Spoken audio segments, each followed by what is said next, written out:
Hey guys, it's Neetu. So every kind of year, every winter, I gain weight. And this winter is no exception. I'm now 71.5 kilograms.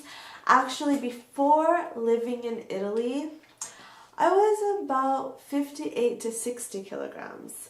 And just kind of moving to Italy, I gained a lot of weight. A lot of things changed my life. A lot of it was because of stress, and when I'm stressed, I gain weight like nobody's business. And I don't even know how, but anyways, I kind of know how, but sometimes it's really like, is it the water? What's going on? But anyways, also when I lived in Japan, my lowest weight was 57 kilograms. But every winter I gain weight anyway, but then I lose it in the spring and summer through dieting. And I'm definitely, like, my body's kind of yo-yo. It's really big, it's really small. So I need to lose about 10 kilograms just to feel kind of normal and to wear some of the clothes that I like to wear. I was watching a documentary by BBC, and if you go to bbc.co.uk, you can take a quiz and see what kind of diet is good for you based on genetics and hormones and just based on you individually. Instead of following a fad diet, you can take a quiz and find out if you're a feaster, an emotional eater, or a constant craver. So I took the test at bbc.co.uk/real diet, and apparently I'm a constant craver more than everything else. And definitely that clicked with me. I watched the whole documentary. It's a 3-part thing. And it really kind of, like, I really related to that. And I really related to the constant cravers who feel hungry all the time. Apparently it's based on genetics, and when we were, I don't know, hunters and gatherers, or we went through periods where there wasn't enough food. So when we find food, we want to eat that food because it's there, and just because there were times when there wasn't enough food. So that some people have the gene that even when they've eaten a lot, they still feel hungry. And I just really related to the constant cravers. You can go on the website and find more about it, or you can watch the documentary and find out more about it. So yeah, I'm gonna do that diet. So for a feaster, okay, wait, let me explain to you what feasters are. Feasters are people who start eating and then can't stop because they don't have receptors in their brain, or enough hormone in the brain going from the stomach to the brain that tells them that they're full. So when they start eating, they don't stop eating. So these kind of people should have a very rich protein-based diet. So protein, vegetables, and just a bit of carbs daily. So it's a pretty low carb diet. Constant cravers like me should do the intermittent fasting kind of diet. So basically on most of the week, I can eat normally, like I typically do, but try to eat healthier. And I'm gonna try to eat healthier, so less sweets, have a huge sweet tooth. 2 consecutive days a week, a constant craver should eat 600 to 800 calories only on those days. So it's kind of like fasting for 2 consecutive days a week. Yeah, that kind of changes up the body, and I don't know, hopefully that'll work. I am trying to eat more protein too, though, because I think that'll help release more fat. But the thing is, the thinner that I get, the more hungry I feel, because my body has less fat, but wants to compensate that, wants it back, So yeah, I don't know, dieting is always a problem, but yeah. Emotional eaters are eaters who eat, obviously, because they're stressed and then they overeat, they're angry and then they overeat, they feel sad and then they overeat, because food, you know, makes people happy. I do a bit of that as well, because I was like 47% constant craver, so I'm a big constant craver, and then the other second highest, like, I don't know, 27% or something, 28% was like I'm an emotional eater, and the rest I'm a feaster. So I don't know, you can get your ratio from doing the quiz. So an emotional eater just has to eat low cal, and they can exercise, because exercise helps them feel happier, helps everybody feel happier. I think exercise is good for everyone, but in particular for emotional eaters, to get your endorphins and everything, you should exercise, eat a low-cat diet every single day, and try to get support, emotional support from other people, maybe diet with a group. And so instead of, you know, eating when you're stressed, go talk to someone.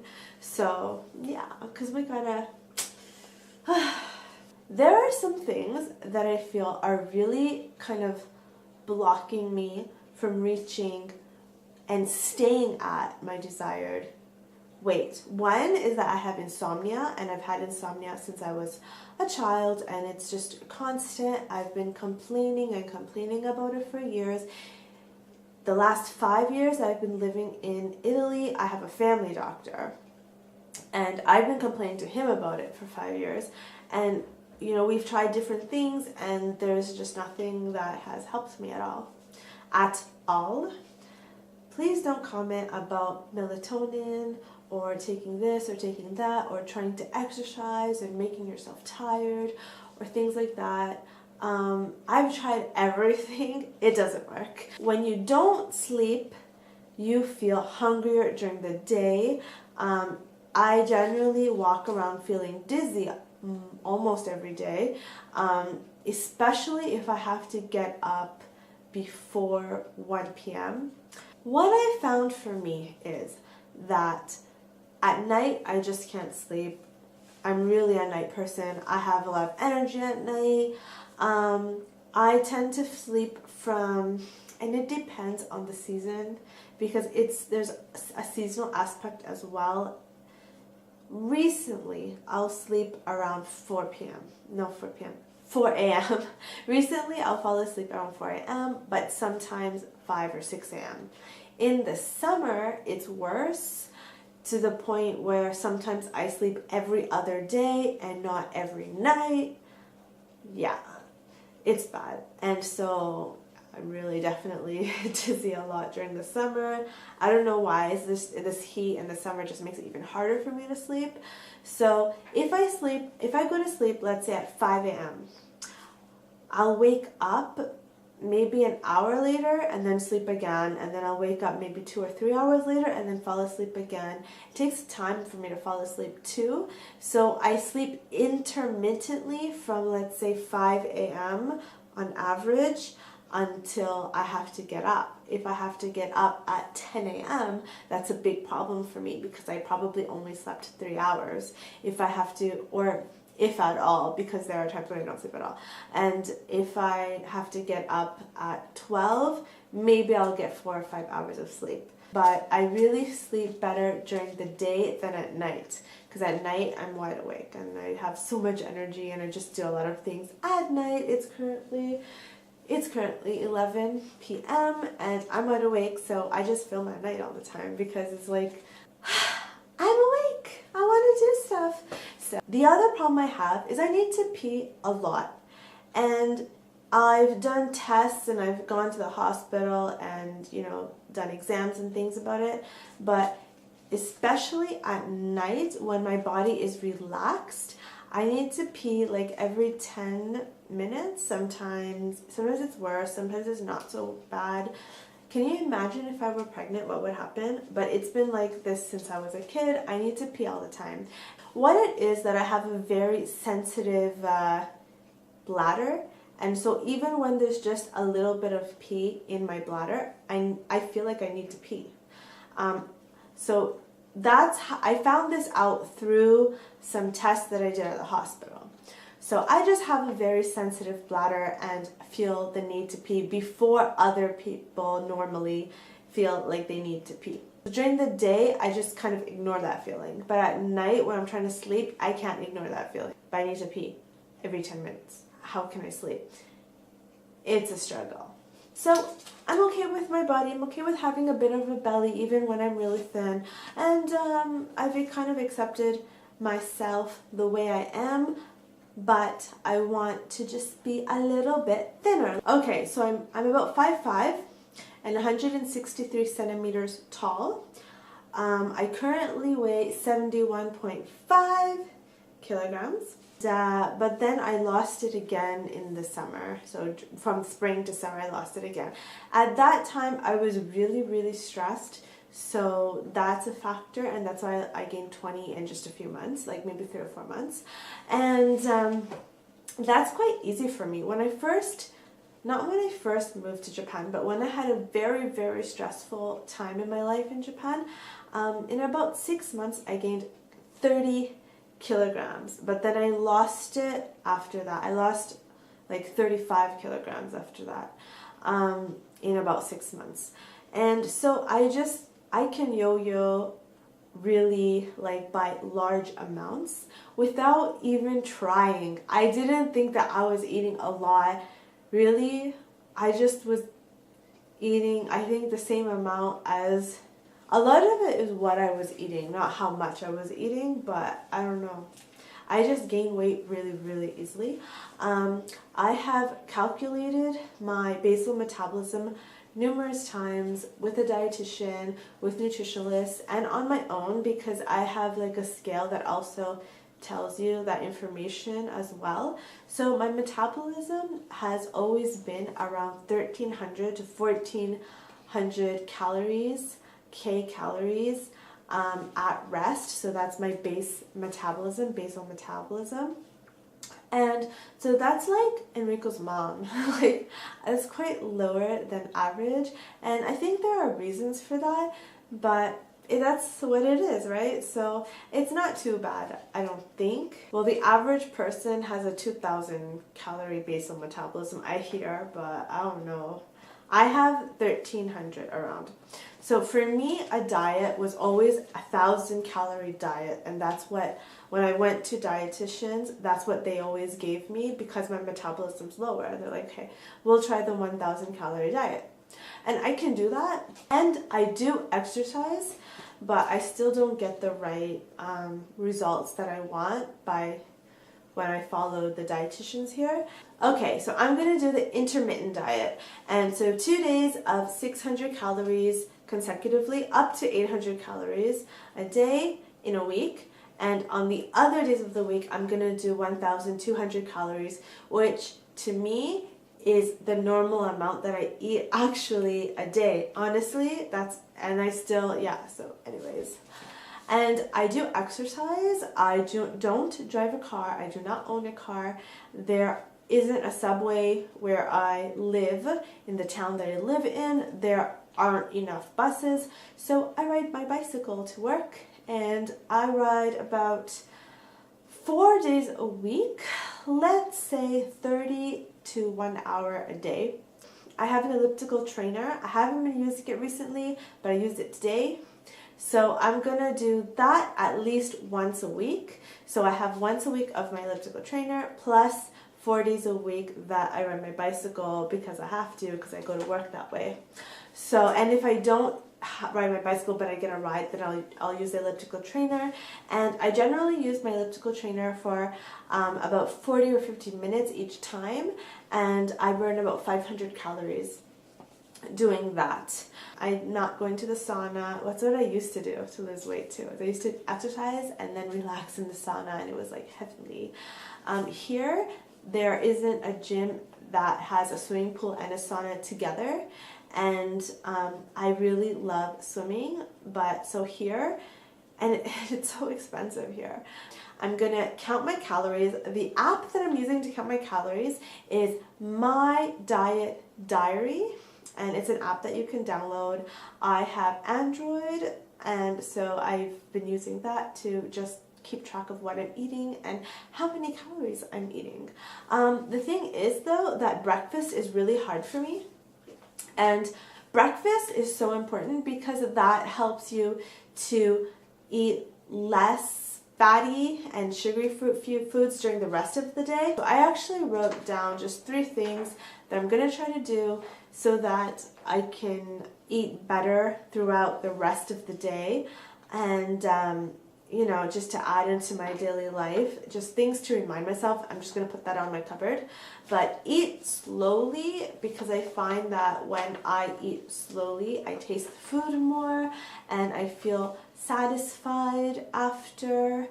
And I eat less when I eat slowly and chew my food well as well. Sleep well is just a reminder that I should, you know, just think, I don't know, like sometimes I just give up. I'm just like, well, I'm not going to sleep, so I might as well do this, might as well do this, I might as well do this. And so I end up doing things instead of just trying to relax and trying to sleep. The other thing is eat breakfast. I don't know, like sometimes it's really hard for me because I don't like breakfast. And if I wake up at 1 p.m. or 2 p.m. or 3 p.m., breakfast is gone, it's done. What I can do for me is that when I wake up, I can have coffee and a protein bar. That's kind of going to be my breakfast, because I don't wake up at a normal breakfast time. I never wake up at a normal breakfast time, and I have given up on that idea that I ever will. If I do wake up at a normal breakfast time, then it means that I did not sleep at all. I'm really bad in the mornings, and often like I can't even talk until a certain time. So I need to do something that's just doesn't require any preparation or much thought. And so it's just easy for me to grab a protein bar. And so I've been using this. It's an Italian brand, Peso Forma. It's what I've been able to find here. 2 of these bars is 225 calories. And so every time I just eat 1. At the same time, I don't eat a proper lunch. And that is because lunch is usually my breakfast time. And so unless I have lunch at like 4 p.m., instead I just have a snack, or I don't eat lunch, so I have 2 meals a day, and that's what I do. Yeah, so if I can, I eat a snack, and so at that time when I guess it's lunch, in my mind it's lunch around 4 p.m., I'm at work. So I'll just carry a protein bar with me in case I'm hungry, but a lot of the times I don't eat lunch, so I generally eat 1 real meal a day, and that's dinner, and that's at around 7 p.m. for me. Okay, at dinner, I generally do eat healthy. So I do have some protein, I do have a lot of vegetables, and I don't eat a lot of carbohydrates. I don't like pasta very much in general. I usually don't eat much rice, so honestly, I generally eat 1,200 calories a day at the end of the day. Even that's when I'm not doing a diet. Okay, so I'm gonna link the BBC link down below of where you can take the quiz, and they have like recipes and like full menus for every day of what you can eat and what you can do, and I think they have some tips down there as well. So I'll link that down below. Thanks for watching, and see you next time. Bye.